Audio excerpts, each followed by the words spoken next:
Hello, welcome back to my page here on YouTube or on Facebook, depending on where you're watching me from. My name is Jeff. I do VR game reviews for the MetaQuest 2, 3, and 3S for people 50 and up. And the reason I do this is because my wife and I love the Quest headsets, and we've been playing for almost 4.5 years now. But whenever we look for a review of a game before we decide if we want to buy it or not, we notice that the reviewers are typically 20, 30, and even 40 years younger than us. I'm 62, she's almost 60. And, once you reach 50 and above, life has changed. Your idea of what is fun is different than when you were 22 or 32 or 42. Things change. Life goes on. You have children, maybe grandchildren. And, well, that's why we made this page, is to show people 50 and up the great fun you could have in VR and still be, up there in age. So today we got a really good one for you. It's called Anne Frank House VR. Now, if you are a historian and love to read about history and study history and that kind of thing, this is a perfect one for you about Anne Frank, which everybody knows the story of Anne Frank, or if they don't, they should know the story about Anne Frank. Her and her family were Jewish and in Germany at the time of Hitler, and some other people had to hide them in a secret hiding place in their house to keep them safe from the Germans so they wouldn't be taken off to concentration camps. Well, I'm not going to spoil the ending of the story, but you should really check that out if you don't know. So that is today's game. It's called Anne Frank House VR. Now, there are two versions of this. There's the story mode, where a person is narrating the whole thing and taking you through the house, and you can read different things and parts about the story about Anne Frank and her family. And then there's a tour mode. I think the story mode is one where you walk around at your own pace, and the tour mode, I think, is what they do. They take you on a tour and they have somebody actually telling you the story. So I'm not really sure. It's been a long time since I've watched this video. Now, this is not a game. This is an experience. An experience of history of a family in Germany during World War II. I think that one. I get those mixed up. During the Hitler years. So let's go into story mode and see if that's the one. But what you're going to do is walk through the actual, they made a duplicate in VR. This isn't the actual home, which you can go to Germany and see the actual home for yourself. And it looks much bigger in VR than it does evidently in real life. That's at least what people say. So I want to show you just a little bit. On the 12th of June, 1929, I don't want to give it away too much. Anne Frank is born in Frankfurt, Germany. She is the second child of Jewish parents, Otto and Edith Frank. Her older sister is called Margot.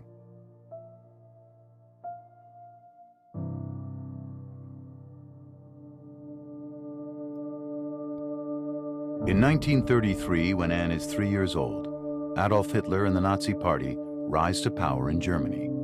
The Nazis, building on existing anti-Jewish sentiments, blame the Jews for many of Germany's problems, and Hitler's government soon passes laws that turn Jews into second-class citizens.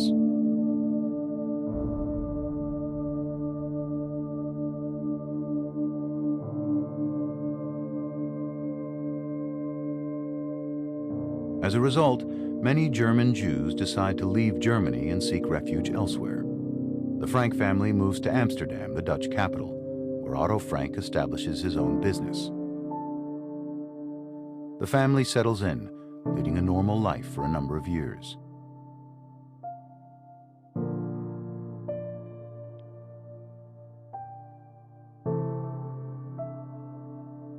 But then, in May 1940, shortly after the start of the Second World War, Nazi Germany invades the Netherlands. It installs an oppressive regime and starts isolating the Jewish population. In 1941, the situation worsens as the Nazis start to carry out raids arresting Jewish men and transporting them to concentration camps in Nazi Germany.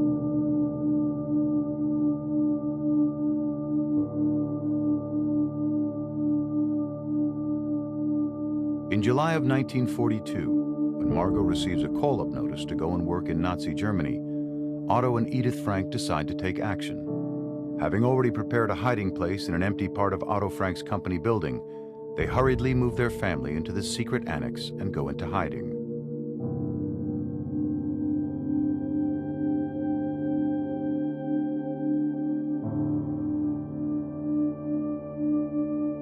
All right, so I was wrong. They were Here, in the Frank Amsterdam, family is soon not joined by Germany at 4 the other time. Jewish people. Otto's co-worker Hermann von Pels, his wife August, and their son Peter, and one of Otto's friends, Fritz Pfeffer.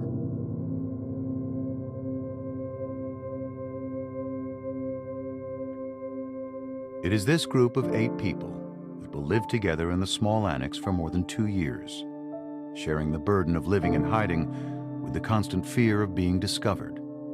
All this time, they are cared for by 6 helpers, trusted employees of Otto Frank, who supply them with food and other necessities.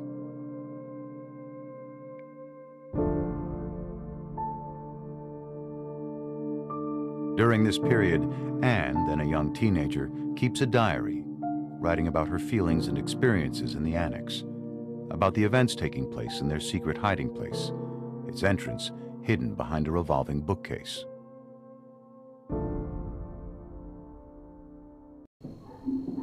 All right, so there you go. That's the opening of it, and then this is the house. And as you see, you can look around 360, and it's all here. This is a really good duplicate from what I am told. I've never gotten there. My wife would love to visit there. Maybe one day we will. So you see these little footprints? You put your footprint there, and you push your button. Countless friends and acquaintances are on their way to a horrible destination. Night after night, the green or gray military vehicles drive by, ring every bell to ask if Jews live there. If so, the whole family has to go along right away. If not, they move on. No one can escape their fate unless they go into hiding. All right, so then you walk over here. Let's see, how do I do that? There we go. Nope. There we go. Up to the bookcase, and you open the bookcase. Our hiding place has now become a true hiding place. Mr. Kugler, you see, thought it would be better to place a cupboard in front of our door. But then, of course, a cupboard on hinges that can open like a door. Now, when we want to go downstairs, we have to duck first, then jump.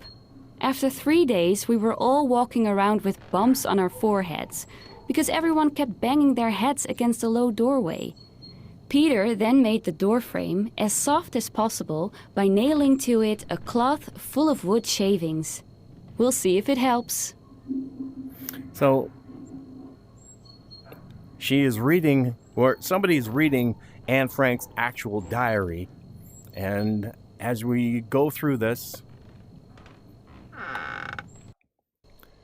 you'll hear her, what she says about it. So now you can point at things on the wall, and it'll give you quotes and things from the book.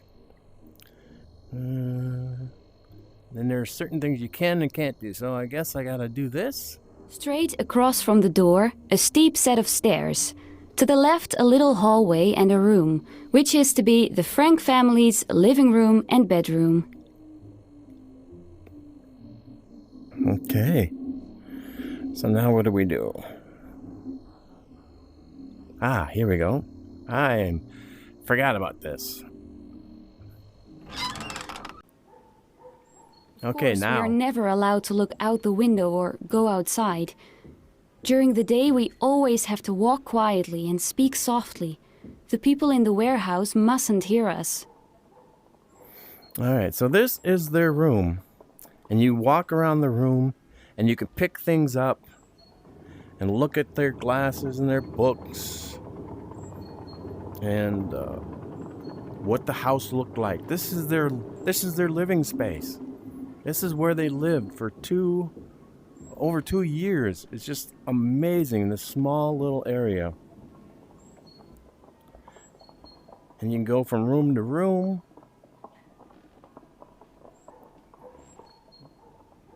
Check out things. Like I said, I don't want to show you too much because this is really something you need to watch and partake in yourself. And there's things like here, you click on the questions or the little quotations. It weighs on me more heavily than I can say that we can never go out. And I'm terribly afraid that we will be caught and executed. That, of course, is not a very pleasant prospect. And it's just amazing that these people were able to survive for a couple of years before they were found and then taken. You can hear the toilet flushing. Is there more in this room? Oh, yeah, there we go. There's the hand. We always look forward to those Saturdays, because that's when the books arrive. Normal people don't know how much books mean to someone who is locked up. Reading, studying, and the radio are our only distractions. Ah, there's a hand over on the wall. Let's go here. It's terrible being sick in here. Whenever I had to cough, I would crawl down deeper under the blankets and try to quieten my throat as gently as possible. But enough about being sick now. I'm feeling dandy again. I've grown half an inch, put on 2 pounds, pale and eager to learn. So you look around for the hand or for quotations. See what we can do next. Ah, there we go. The door. Our little room, with its stern walls, was very bare until now, thanks to Father, who had brought my whole collection of picture postcards and movie stars here beforehand. I have been able to treat the walls with a pot of glue and a brush, and so turn the entire room into one big picture. It's just amazing what these people went through. So here's another book. Writing lets me get rid of it all. My sorrow disappears, my courage is revived. But, and that's the main question, will I ever be able to write something great? Will I ever be a journalist and a writer? I hope, oh, I do so hope I will, because writing lets me register everything, my thoughts, my ideals, and my fantasies. It's amazing that all these years later, since 1939, after 1939, it's now 2025. All these years later, people still read her book, read her diary. They watch her movies about her and her family, and relive this all the time. As of yesterday, I have found something new. For instance, using a good pair of binoculars to spy on the lighted rooms of the people who live behind us. During the day, we are not allowed to open the curtains even an inch, but when it's so dark, there can be no harm in it.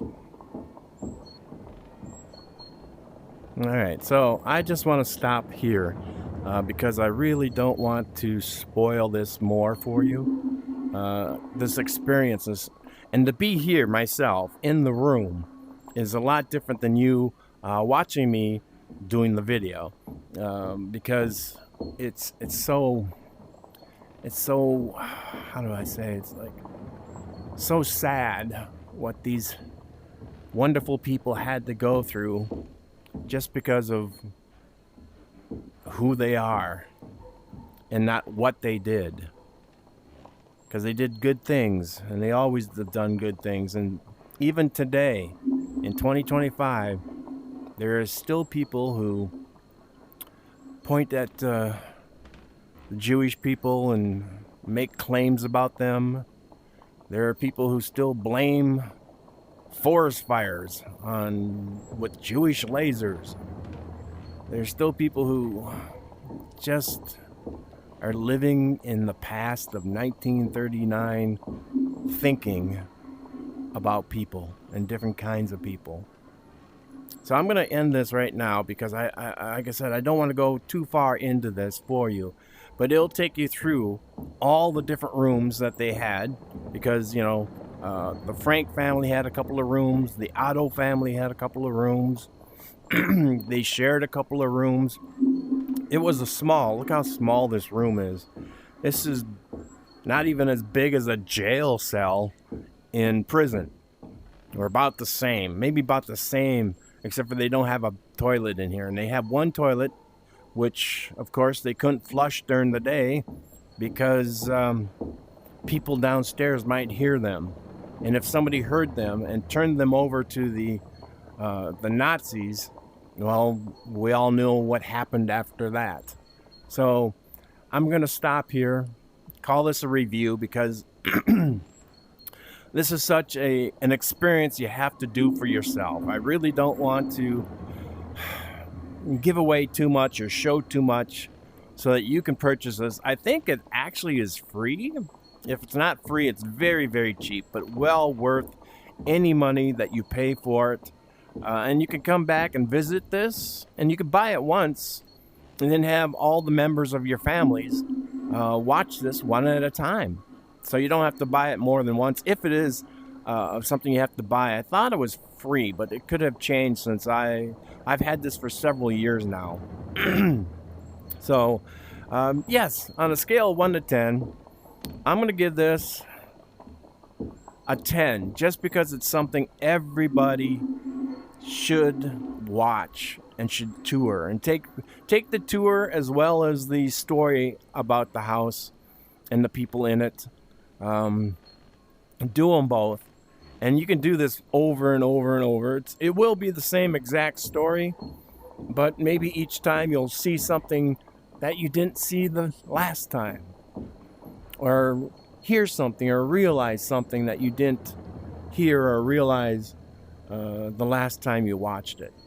So I do give this a scale of 1 to 10. I give it a 10 because even though this isn't the actual real house, this is a computer game-ish look to it. From what I've heard and read, it's done a very, very good job with duplicating the actual Anne Frank house. I believe what they did was they were allowed to go in and take photos, but they couldn't use the actual house in the game because they didn't want they want people to come to the actual house and visit it and learn in person. So that meant that the developers of this game had to create a duplicate. It's a simulation, exact simulation of what was going on in the Anne Frank house during that time period. So until next time, I want to thank you very much for watching my videos all the way to the end. It really helps me. And if you on Facebook and on YouTube, if on YouTube you subscribe and on Facebook you just follow, and that helps. The more numbers, the more people join the groups, and it doesn't cost a thing. The more people who join the groups, the higher ranking my videos will get. So maybe more people, 50 and up, will just suddenly see an not advertisement, but a post like this one on their main page on YouTube or on Facebook, and they'll go, hey, what is that? Maybe I want to check that out. Thumbs up on either page, on either YouTube or Facebook, really helps a lot. That's, again, another way that they kind of rate our pages. The more people who subscribe and follow and give thumbs up and make comments on a page, on a video like this, the better it will be for me for getting my notice out to people. I do not charge a thing, so if you see a video, and I've seen this with other people who put stuff on the internet, bad guys steal your page and they make a duplicate of it So it looks like it's your page, but it's really their page trying to bring attention to their page so they can get the likes and they can get the thumbs ups and get a higher ranking, and then they'll change it to something else. Like if it's propaganda for a political party or for Russia or China or, that kind of thing, that's what they do. So if anybody ever asks you for money, that is not me. I do not ask for money. I don't make any money on these videos. I don't want to. YouTube has asked me if I want to monetize this, and I don't. Because I want it free for everybody to be able to just watch these videos who's 50 and up, to see an extended version of a game so that they can then choose for themselves if they want to purchase it or not. So until next time, thank you very much, and bye-bye.